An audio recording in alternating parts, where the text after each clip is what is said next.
মহতরম, ধন্যবাদ আপনাকে। আমি আপনার কাছে একটু এর সম্পূরক প্রশ্ন করি, আপনি মুফতি হিসেবে, যে আপনার আসলে এটাকে ইবাদতের দিন বানানো, কারবালার দিনটাকে, এটা কি বৈধ হবে কিনা বা সওয়াবের কোনো বিষয় আছে কিনা? শুধু নির্দিষ্ট এটাকে, অন্য কিছুকে না করে শুধু শাহাদায়ে কারবালাকে নিয়ে এটা সওয়াবের জন্য মনে করতেছে যে এটা এই, এমনকি আশুরার দিনটাকেও শুধু কারবালার শাহাদাতের ফজিলতের বিষয় মনে করা হচ্ছে যে এটা, এই বিষয়টা শরীয়ত সম্মত কিনা? এটি তো ইসলামকে এক গণ্ডের ভিতরে নিয়ে আসা হলো, অথচ ইসলাম তো বিস্তীর্ণ, ইসলাম ব্যাপক একটি ধর্ম। হযরত আদম আলাইহিসসালামের সৃষ্টিও নাকি মুহররমের 10 তারিখ হয়েছে, আবার আদম আলাইহিসসালামের দোয়া কবুল হয়েছে মুহররমের 10 তারিখ। আবার এই যে আদম আলাইহিসসালাম এবং মা হাওয়া আলাইহিসসালাম আরাফাত ময়দানে তাদের মোলাকাত হয়েছিল মুহররমের 10 তারিখ। দ্বিতীয় আদম নূহ আলাইহিসসালামের মহাপ্লাবন শেষে ওয়াস্তাওয়াত আলাল জুদিগি, জুদি পাহাড়ের নিকটে গিয়ে ভিড়েছিল স্টিমার মুহররমের 10 তারিখ। এরপরে ইউনুস আলাইহিসসালামকে মাছে যখন খেয়ে ফেলেছিল, পরে মাছে মুক্তি দিয়েছে এই কিনারে এসে, তাও কিন্তু মুহররমের 10 তারিখ। এগুলো এক প্রকার স্বাধীনতা হিসেবে ধরা যায়, মুক্তি পাওয়া, বিজয় পাওয়া, মুক্তি দিবস।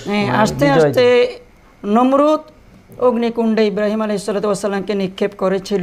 কুলনা ইয়া নারু কুনি বারদান ওয়া সালামান আলা ইব্রাহিম, আল্লাহ তাআলা ওই আগুনকে শান্তিদায়কে রূপান্তরিত করেছেন। এই ঐতিহাসিক ঘটনা মুহররমের 10 তারিখ আশুরায়।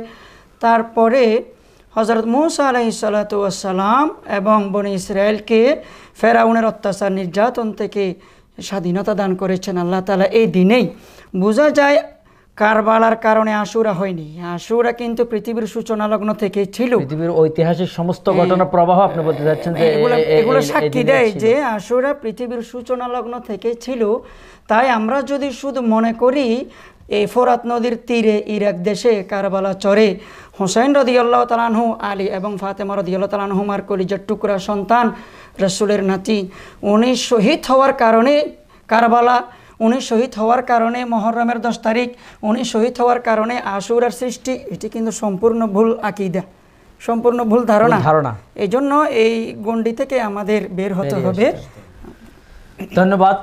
আমাদের সম্মানিত অতিথি জনাব আলহাজ মাওলানা সানাউল্লাহ নুরি মাহমুদী, জনাব মাওলানা কামালউদ্দিন সাকি, জনাব মাওলানা মুফতি ইব্রাহিম আনোয়ারি।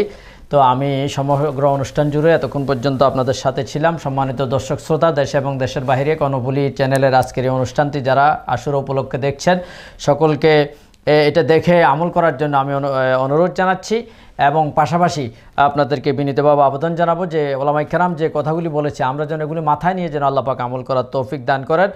সারা বিশ্বের মুসলিম উম্মার কল্যাণ কামনা করে এবং চ্যানেল কর্ণফুলীর উত্তরোত্তর দিন দিন তরক্কি এবং সফলতা কামনা করে আজকের অনুষ্ঠান এখানে সমাপ্তি ঘোষণা করছি।